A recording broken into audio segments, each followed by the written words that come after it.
All right, we are here on day 3 of our trap line. We decided this morning to not go and check one section of our line. It's all under ice stuff, and so we're gonna let it soak for another couple days just to get the most out of those traps before we pull tomorrow. But here at the last spot that we highlighted yesterday, we have open water sets, so we have to check them today every 24 hours. So that's what we're gonna do. We're gonna walk in here. We're really excited about this. We got a couple runs blocked. We got some baited sets. We got a foothold set. So we got a lot going on here that we're excited about. So let's go see that.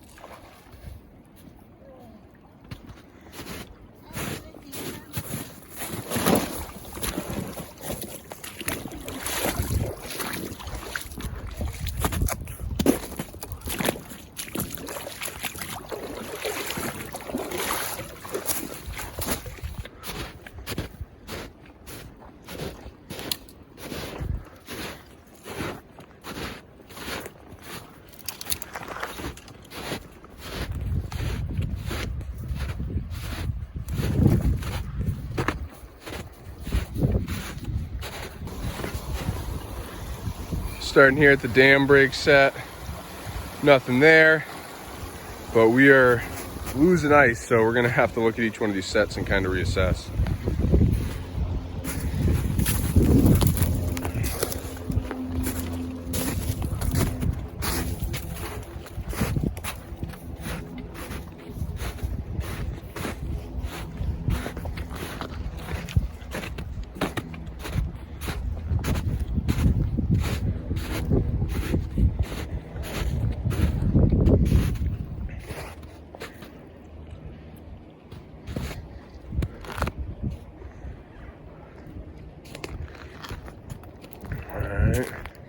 I'm starting with my most exciting set. I can see from here that it's still set. But the beavers took a big chunk out of the aspen that was there. And they just didn't step on the set. Interesting. We'll reassess that.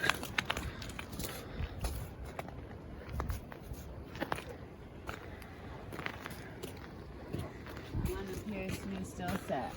That one is still set.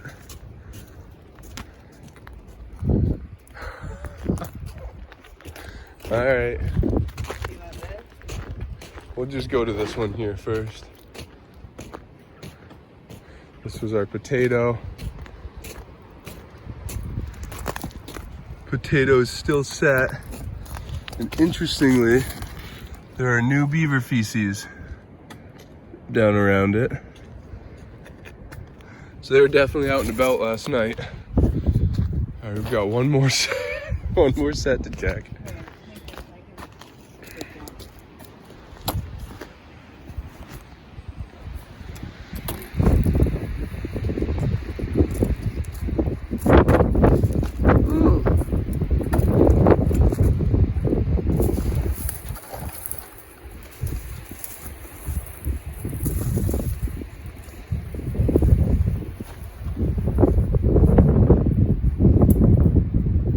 All right, well, Riley just went through on some thin ice here. Yeah, I stepped right there, so I'm wet pretty much here. Both my socks are soaked. Foot's pretty cold. So we'll just, we're gonna get to this last set and we'll go from there. Get out of here quick.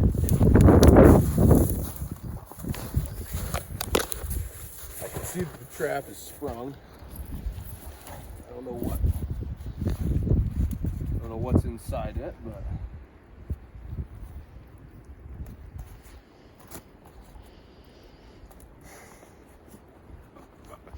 oh, poor Riley.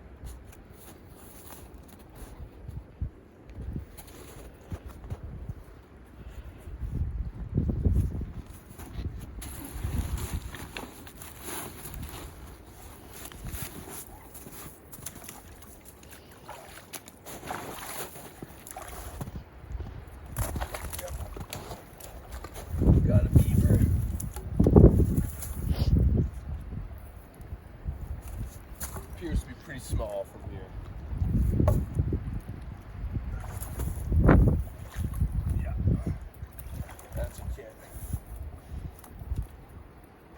small kit.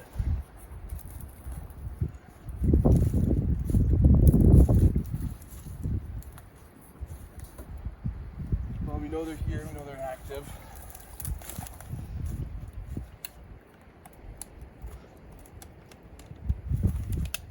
This isn't necessarily surprising, being that we're so close to the hut, probably 20 yards from the hut. And the closer you are to the hut, the higher the likelihood of catching kids.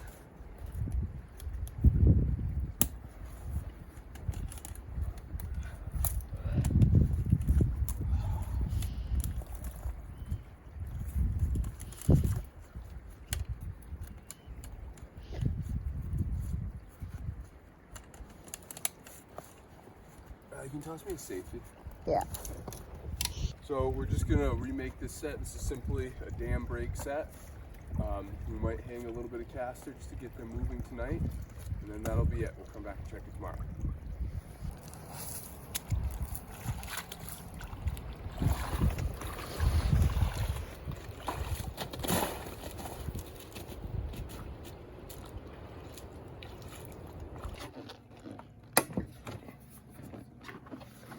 All right, we are getting ready for our third check, fourth day, and final checks. We're pulling traps.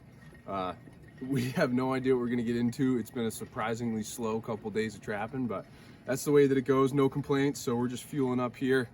Gotta spend money to make money, I guess, although beavers aren't quite worth gas these days, but it's not about the gas. It's about loving what we're doing. So we'll get out on the trail here and see what we get into. And I'm wearing hip boots today in case I fall through the ice again.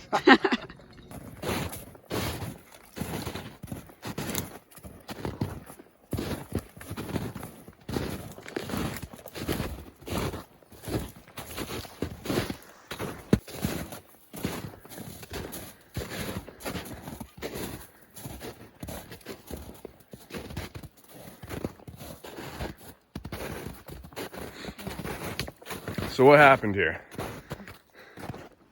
So that's the set in an open channel. What's the story, Riley? What's the story? Yep.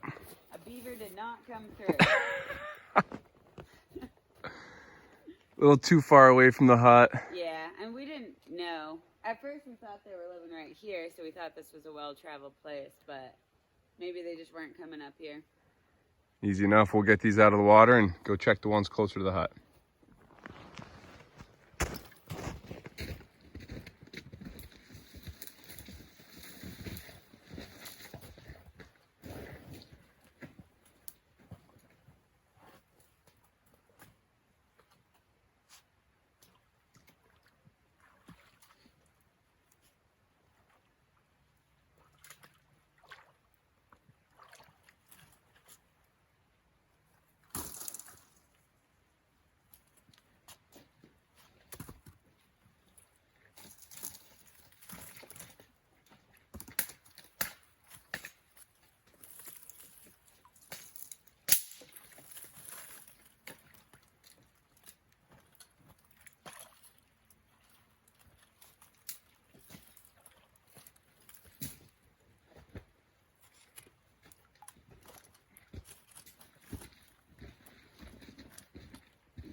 What do you see?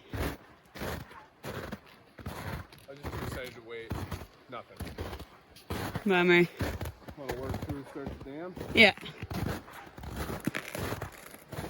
We know we lost a little bit of ice. It was a little sketchy yesterday.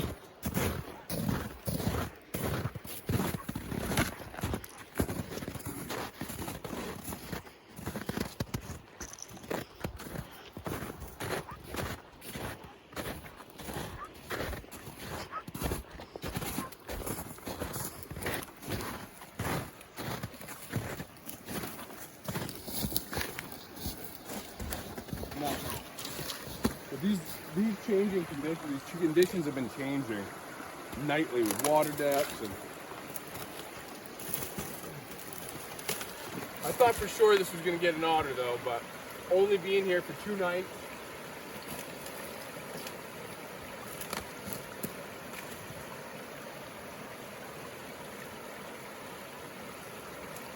Do you want your blue gloves?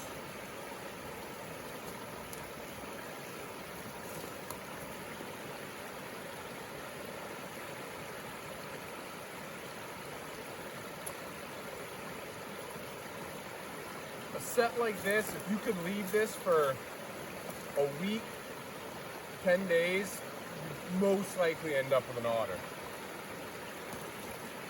Now, I mean, you can really see that food bed that got moved downstream.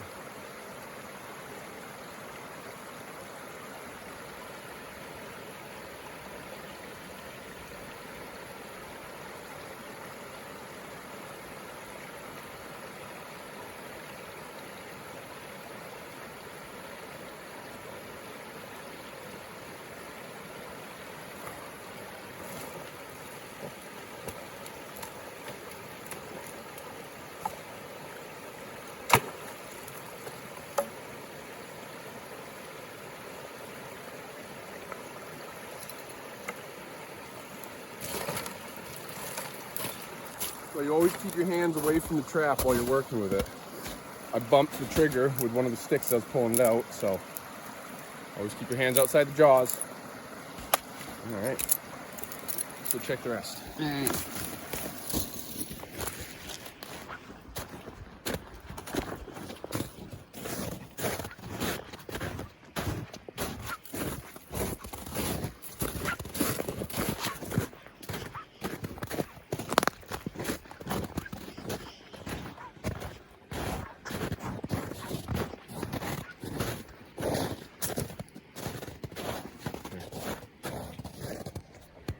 And you.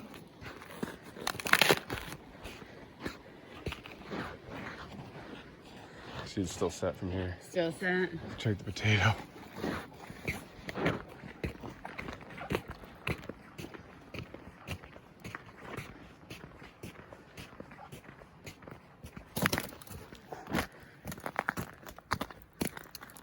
Still set. All right, that means we have 1 trap left to check. You want to check it first, or you want to? Yeah, let's go check it. All right. So we gotta be super careful on this ice.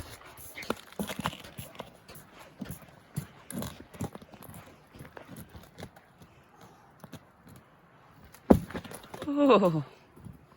I think we're gonna have to go around. Okay. Want to do all this first, and I'll then? pull this out and then go around. Okay.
Maybe they just didn't want to ask it.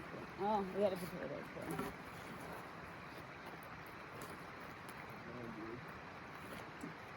I need to cut this tiny little wire here if we can.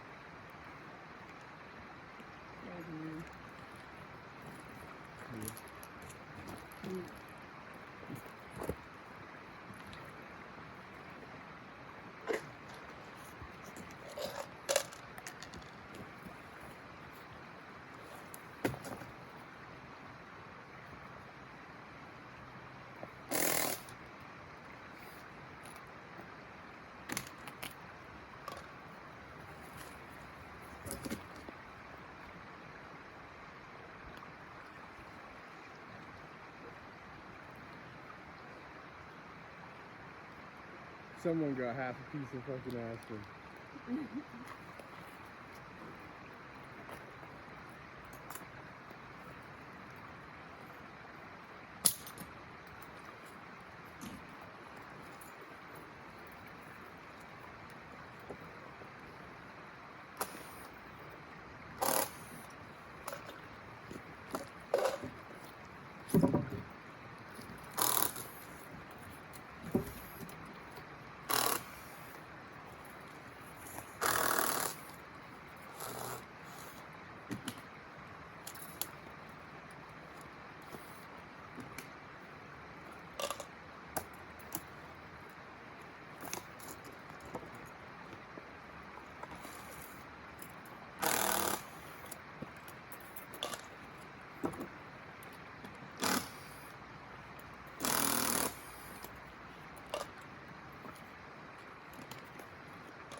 I think we're gonna either cross the dam.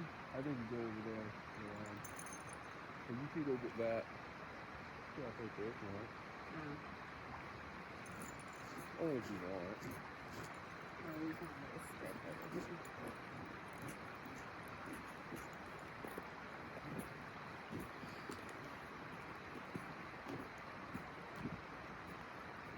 That's on this patch area.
Yep.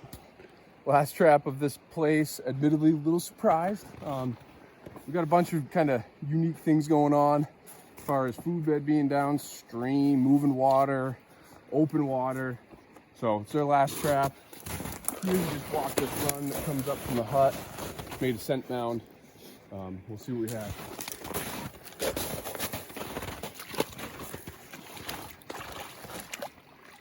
We got one floating. Yeah, can you come over? Oh, I'm gonna.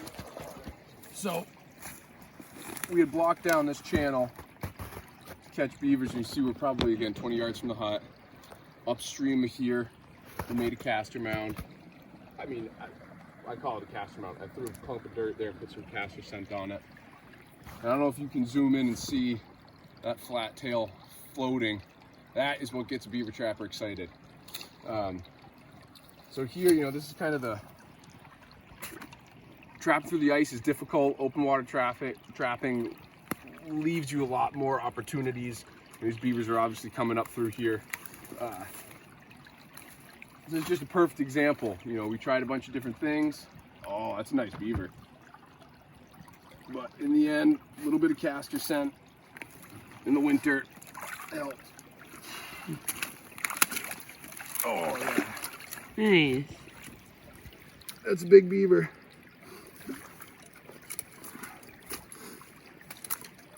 Very cool. All right. So we'll get this out of the trap, and Riley, maybe you can show us how you get beavers out of the trap, being a smaller person, because these Belials are intense. All right, so when I'm taking a beaver out, or if I'm setting one of these traps, I definitely use setters every single time. It can be a little difficult for a smaller person to compress these strings because it takes a lot of power, but I have a few tricks that help me. So number one is using these. Number two is, instead of just using my arms, I like to use my legs too as like an additional source of power. So what I do is first I'm going to make sure that these safeties are in a location where it's like easy so that I can clip it, so I'm not kind of fumbling while the trap is still not locked up. But I'm going to attach these setters, and then I use my legs. Once I start to get momentum, I use my legs as that final push. Put on the safety. That side's done.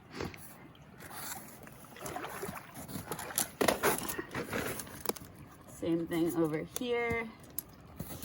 Make sure that safety's in a good location.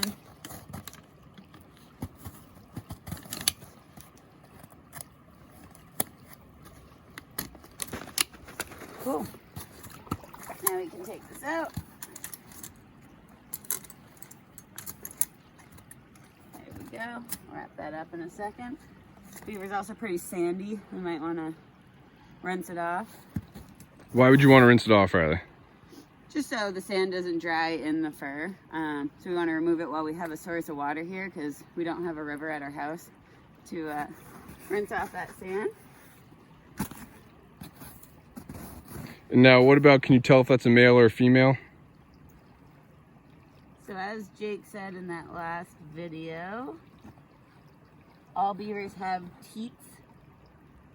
I'm looking for large teats. I don't see them. So likely a male, but we won't necessarily know till we get inside. Look at the size of that tail, though. That is a huge tail. I don't know if you can tell from the video, but I mean, that's... We like to guess weights, too, while we're out in the field, so that when we go in the fur shed, it's something kind of fun to guess. So, what are you going to say? Oh, I bet that's a 38-pound beaver. I was going to say 35. All right. We'll see. All right, let's get it rinsed off. All right. I might go in this deeper spot right here. Okay. But I'm going to let this fan pull. Nope. Another reason that we really like to make sure that our beavers are as clean as possible before they come in the fur shed is for the help on your fleshing beam. So a sandy beaver on your fleshing beam is going to lead to, you know, it's going to rough up your fleshing beam, it's going to rough up the fur, and you've got potential to, it just, you want that animal to be clean. So, you know, running water is great. That beaver was stuck in, you know, was dead in running water for a while, so it got a lot of sand through it. So we're really going to try our best to rinse it off. And then after that, we'll use snow to dry it off. And you want to dry it off as best you can, just so it doesn't stick to the metal in your snowmobile sled or anything. And looks like Riley's stuck. Go over here.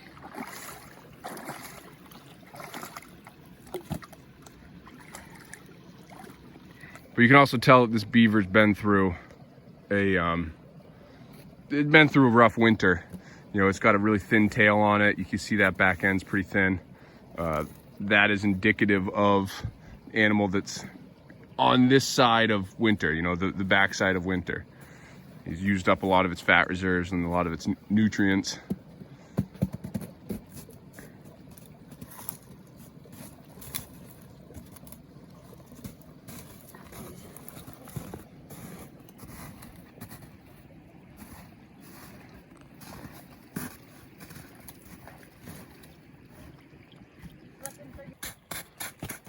What you doing, Riley? I'm trying to we have a lot of ice here, but there is some snow. So I'm trying to gather up some snow so that I can use the snow to dry the fur. It's kind of dependent on the conditions. Sometimes it's really easy. Sometimes you're kind of scrapping for snow. How's that work? Why are you using snow? What's it doing? It's essentially kind of mopping up the water. It's absorbing the water from the fur. And then when we brush it away, it looks much better. It's more dry. It'll dry quicker. It'll dry more even.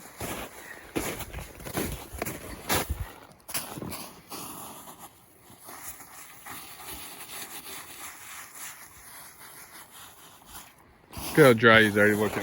Yeah.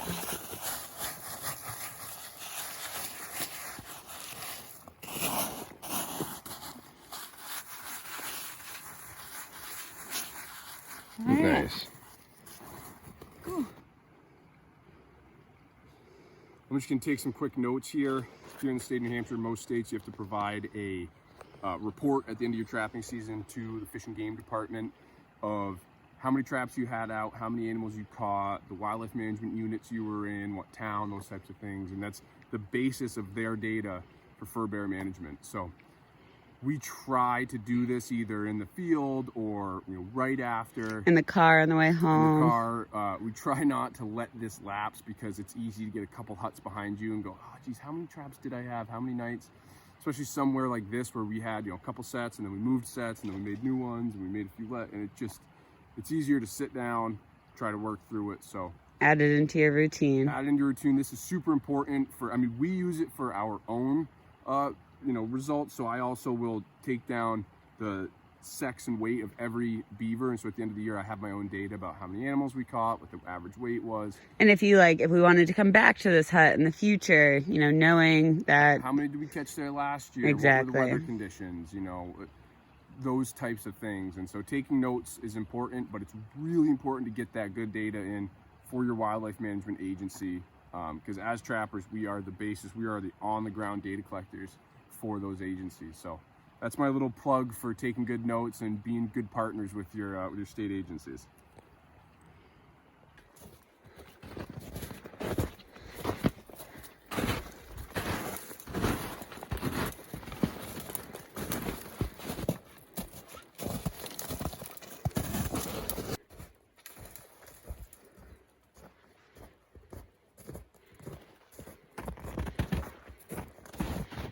Trappers CrossFit.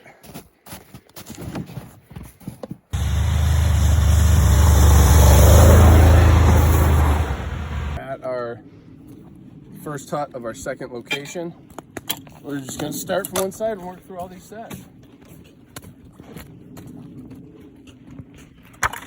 And again, we're pulling out today, so this is the end of it.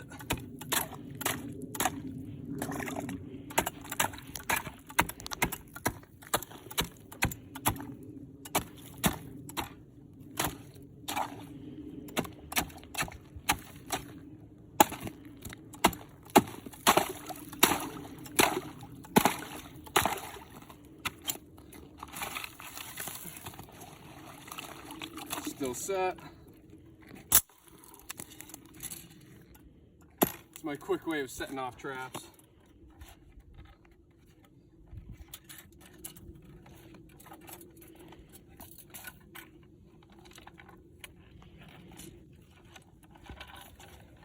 It's a beautiful location. It is. A little bit of a backstory on this spot. So we had been here in the fall and we trapped here. We removed 2 animals. And so we, based on the size of the hut and the amount of activity, we assumed there was more. But, you know, we're working with less animals here in this hut.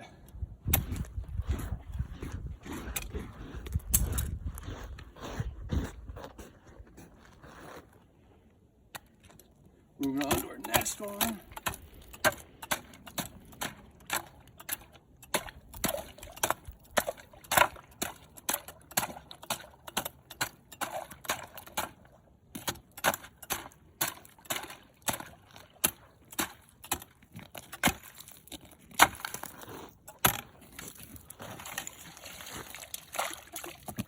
Still set.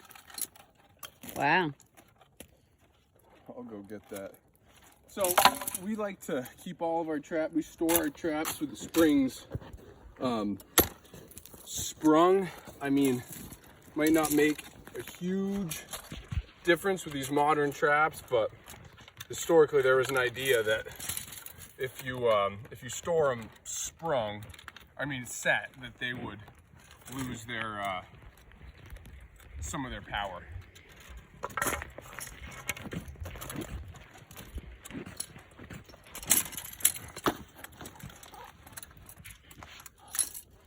Another thing about this bait, you know, we try really hard not to leave any metal or plastics on these ponds. So we'll split these out. Hey, look, someone did, maybe that was us.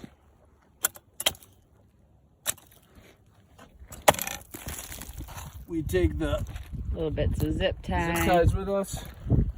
Beavers can have the aspen if there's Pass any it there. back to the beaver and the muskrat.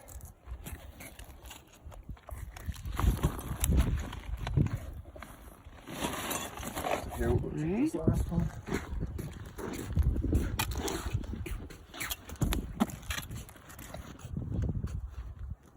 I think I can see it right through the ice. Whole lot of nothing. I think this hut gave us a whole lot of nothing. We still have a couple more traps to check, but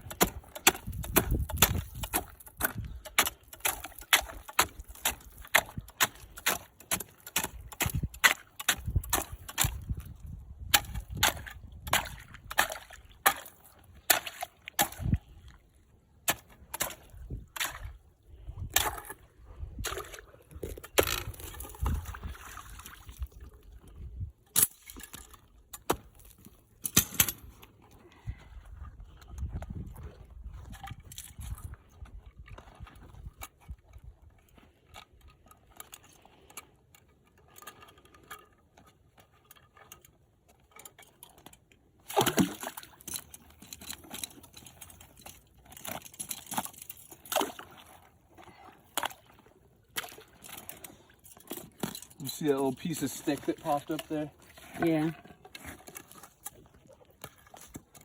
You know, so we know there's still activity going on to the ice. We just weren't in front of the beavers and we didn't have what they were looking for.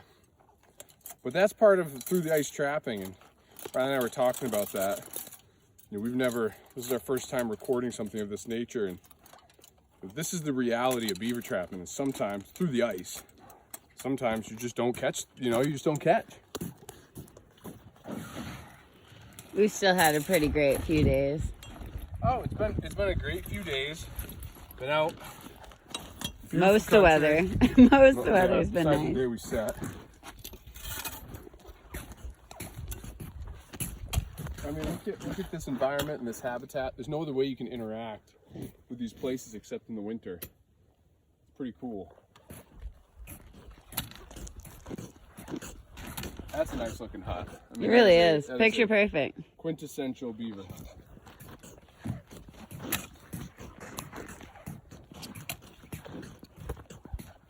See these bubbles? I bet their food, I bet this is the outskirts of their food bed where they've been working. And we couldn't see that when we were first here just because of the ice conditions. It was so wet. But in hindsight, if we were gonna reset this, I think I'd spend a little more time over here.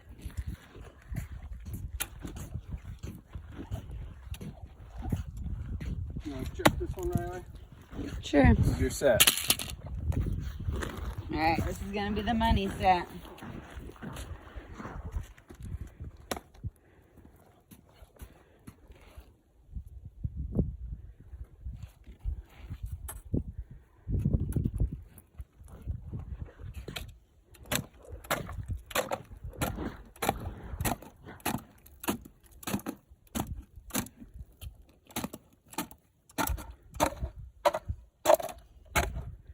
You lose some water. A little bit.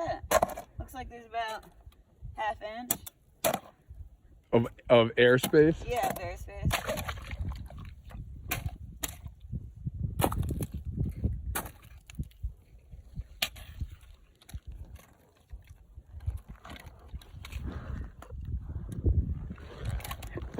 We got a beaver. Come on. I'm gonna put on my blue gloves so I can handle the water a little better.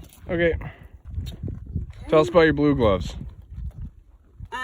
So both of us have a pair of blue gloves. It's just for working under the water. We usually keep a pair of dry gloves and wet gloves because there's nothing worse than having freezing cold, wet hands especially if you're on the trap line. So what are those? Like what brand? Yeah, and what insulated? They're insulated. What's the brand? Big Game gut gloves. And they go about to your elbow so you can work pretty well. So we prefer these over other. We've used a lot of different ones, and these are the most malleable for your hands. You can actually use your hands. Another point is don't put things in this pocket if this pocket doesn't close. Jake lost a really nice flashlight one time. Doing exactly what she's doing, looking down a beaver hole. Just heard a plop. Okay, so I'm gonna grab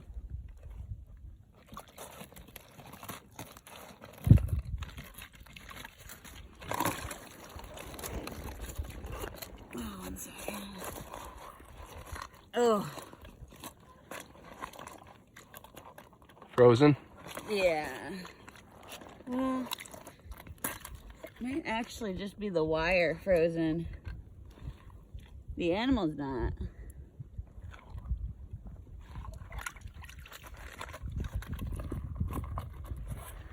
I might need to just chip away right here quickly.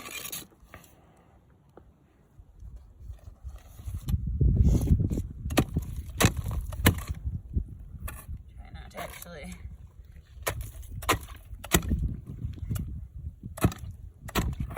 Yeah, there we go.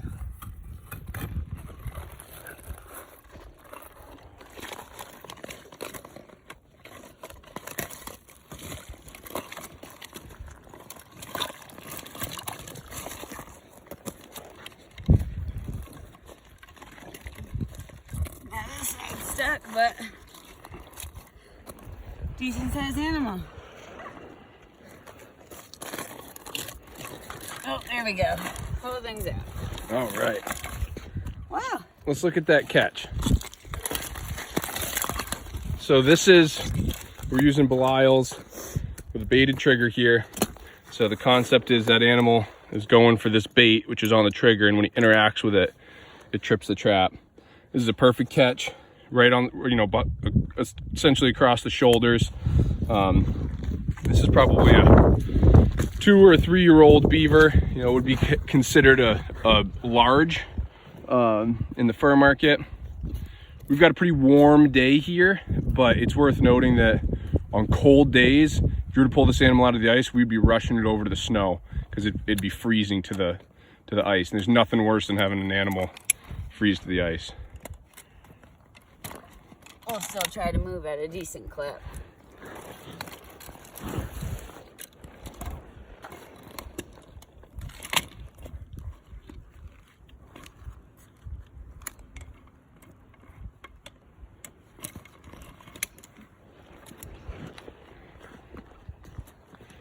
There we go.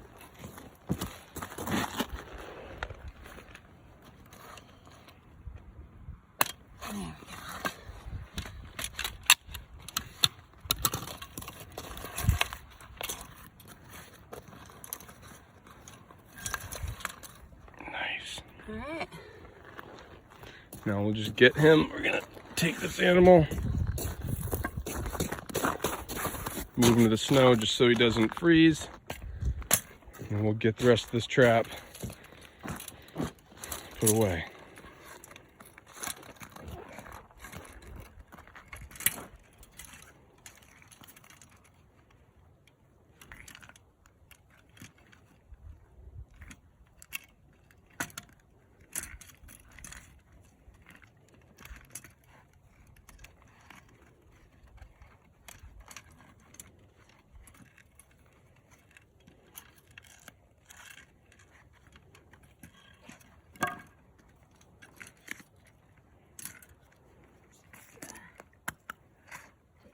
That.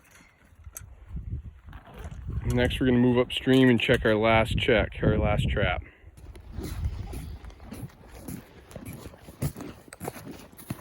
So this set was primarily for an otter. Not to say that a beaver couldn't have come upstream, but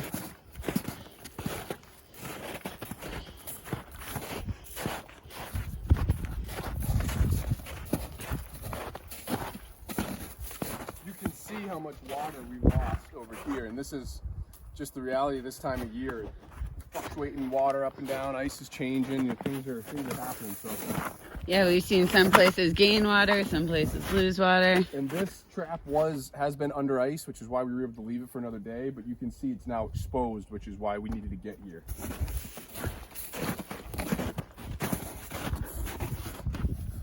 Nothing. Man, I would have swore that at some point an otter would come through here, but that's just the reality of it.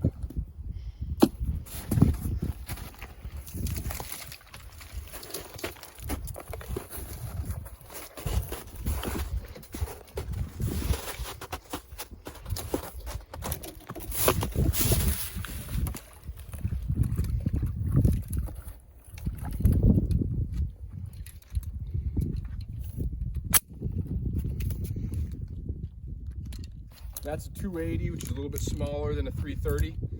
That's just a Still a conibear. still a body gripping trap. Again, we use Belials. And when we trip those traps, we're always hitting the trigger, not shoving a stick through the middle, because if it closes on the stick, you can damage the trap. These close so tight that if you put a stick in there and, you know, all that pressure, you can actually bend the jaws, the bars. I've done that before. What's that? I said I've done that before. Oh yeah, Riley has learned that one the hard way. All right, well, it's exciting. We got a beaver. Let's get on to our last hut. All right.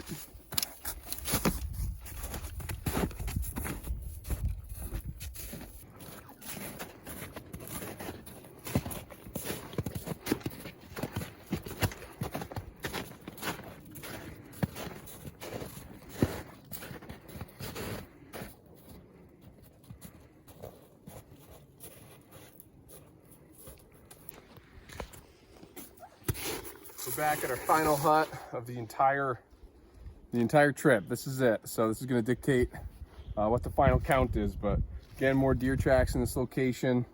A ton of wildlife sign. We were just talking about these beautiful ledges up top. This is just a gorgeous foliage. I mean, through the weeds, seeing just the bright hut. It's exciting. So we're going to start at this end and work our way back again.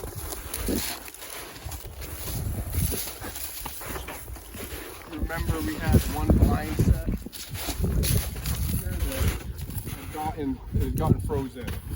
So we'll see.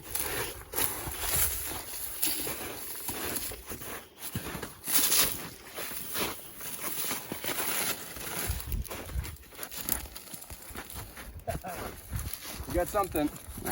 That's a good way to start the. It is. Start the check.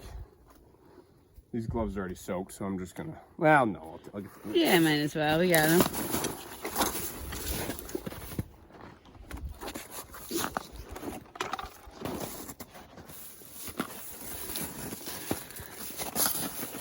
So back to these gloves. You know, these are again the big game gut gloves, and beaver trappers are constantly fighting that, you know, the cold water, and these things are just so, they allow you to have such dexterity.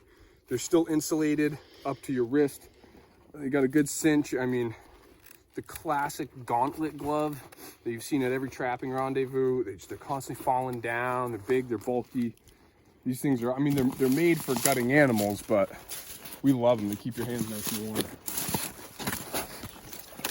Yeah, it's not a bad tail either. Nice. All right.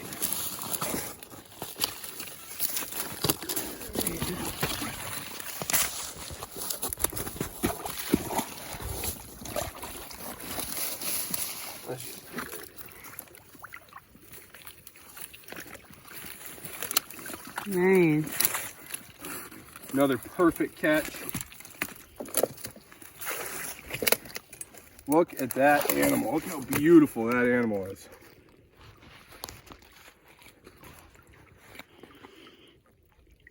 Wow. Look how long that tail is. See how skinny this is back here? This isn't fat. You know, we're getting, beavers use their tails to store fat. So this is as their nutrients decline under ice. You know, they store all their food in the fall, nice nutritious in the fall, ice forms. As they eat on it, those sticks soak up water, they become less nutritious. And the beaver has to start relying more on its internal fat that it's saved up to get through the winter months. And so you'll see this in the spring. You'll see these long, you know, the tail, yes, the leather, but we're also referring to this section up here as the tail. And you'll see this start to deplete. And once this really gets a little bit skinnier, we actually stop eating them. Not that the meat is not still good, but once they've used up their fat reserves, they then start going through atrophy. Same thing with humans. All mammals can experience atrophy when they don't have nutrition, where they start to break down their muscle and consume their muscle. You'll see their spine start to show, and at that point, we let them go. So that's why we focus so much energy into trapping beavers through the ice during the winter months, is so that we can eat them as well. So we'll get this guy out. First we'll take this off. These are our reusable tie-offs. Not my idea. Learned this trick from an old timer, and saved us a lot of wire. Saves you a lot of stress. They wind up nice and good. Of course, this one's old. This one's been used for years now. They also make you slow down just a little bit. I'd say overall it increases our efficiency in the field, but this part right here of winding it up, putting it back together, if you do it correctly, it's really, really easy. They won't give you a headache, but if you try to rush through it, it can get kinked. So I found it to be helpful. Dog clasp on the end of some cable. So that'll go in the bag. I need to get setters.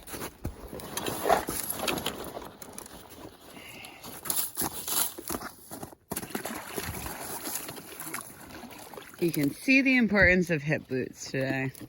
We trapped for years without hip boots. And, you know, a mixture between your regular just lacrosse rubber boot and, you know, chest waders. And I went out again with an old timer. He looked at my setup and he said, you don't have how could you possibly call yourself a trapper without a pair of hip boots? And now I understand. They're critical.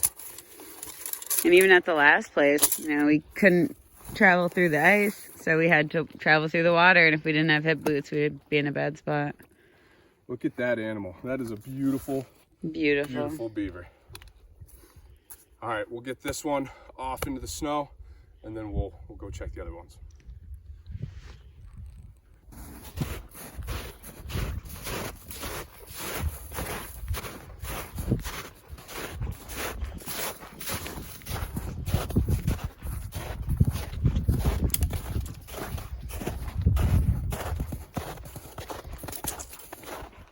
So that set was probably, 100 yards from the hut.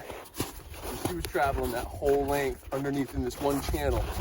And so now that we know that, you know, in the future, when you see things like this, you can say, okay, here's the activity, here's the hut, there's only one channel, you know, you can make sets along them. Which Riley's got her first set right at the mouth of that channel, so let's check that out. This is the one that was sprung the last time we tried it.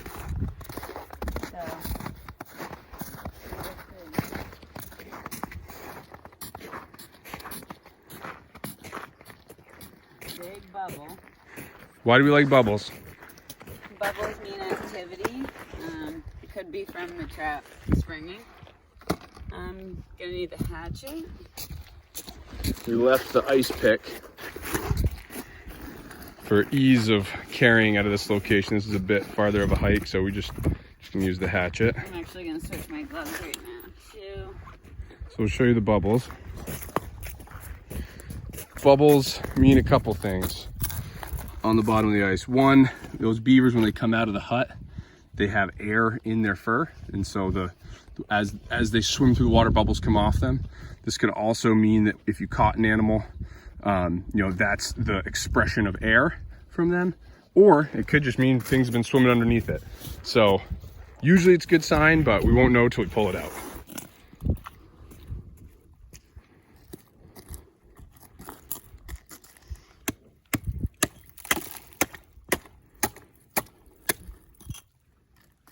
Kind of.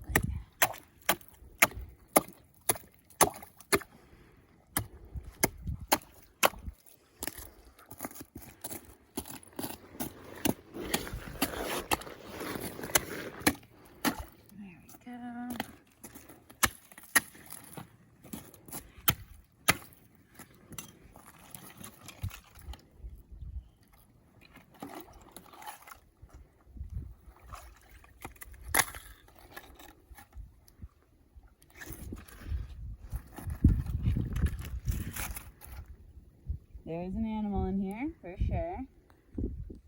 Can't really tell from this angle.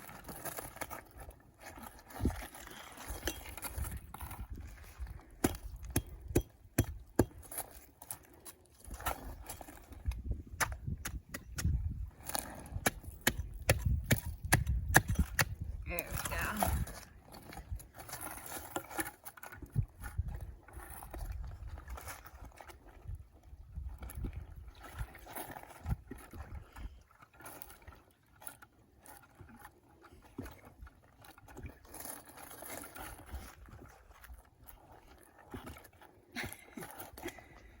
Hold on.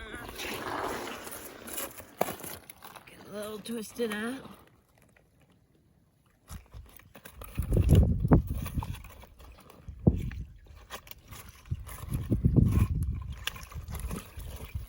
Nice.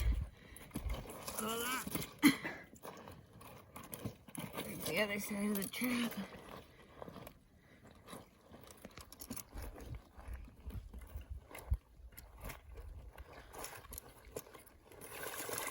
Okay. All right. What do you got there? It's a beaver. It's a pretty small beaver. Looks like a yearling Kit. kit. Yep, but that soles usually are in that Small 18 to 20 pound weight class. And you'll see that these traps catch them a little bit further back. Not a bad thing. That's a real quick death. But yeah, that tail, that small skinny tail, that's last year's young. So this animal would have been born sometime last May. We are fortunate that we have a market for smaller pelts. So we don't mind targeting or catching these smaller animals. Some of your beaver trappers who are selling into the current beaver market, you know, this isn't necessarily a valuable animal, but for us, we can still sell the hide. We'll still get the caster, and we still feed the meat to our dogs. So we're never upset with any beaver that we catch.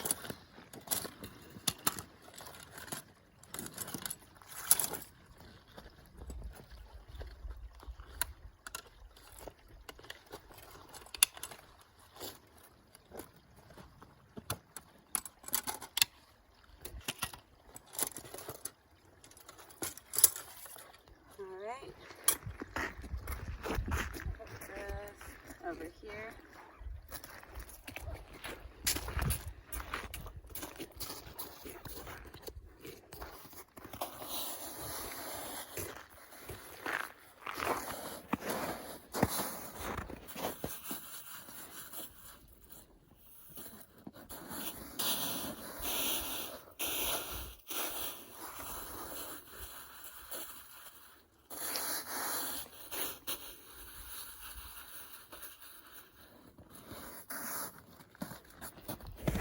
right, let's get that trap taken care of and we'll go on down the line.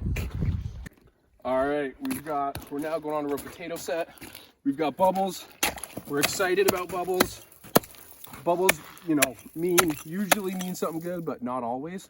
So we've definitely had plenty of sets where the bubbles get all excited and there's nothing in there, but it's at least something to hold on to while you're chopping your hole. The reason I'm being so rough with this set is because we're proned out one way or the other. There's a classic bubble with nothing on it. So that's the potato. They weren't excited about the potato. That's all right. All right, I can't wait any longer. I gotta go check this foot. This is the trap that I've been most excited about. We'll see.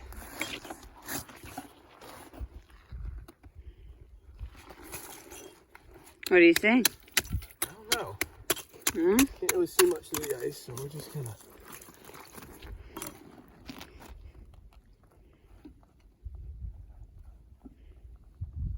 I see a foothold positioned exactly where I left it. So that's that. All right. That's well, okay. gonna take these. So yeah, I've learned more since I made this set about depth of bait and where the trap should sit, and we'll do some tweaking on it next time. We're kind of messing around with footholds under the ice here recently, so yeah, we'll get these. It's all a learning experience. Start hiking out. Cool.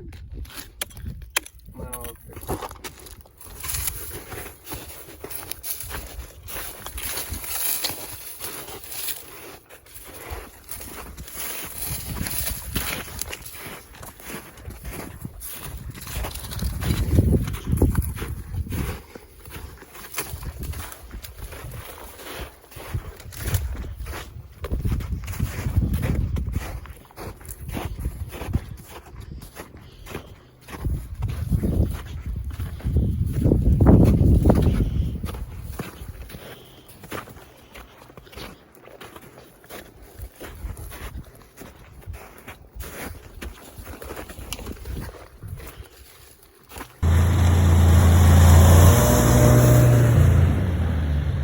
So we've just come back, got everything cleaned up, everything's up drying.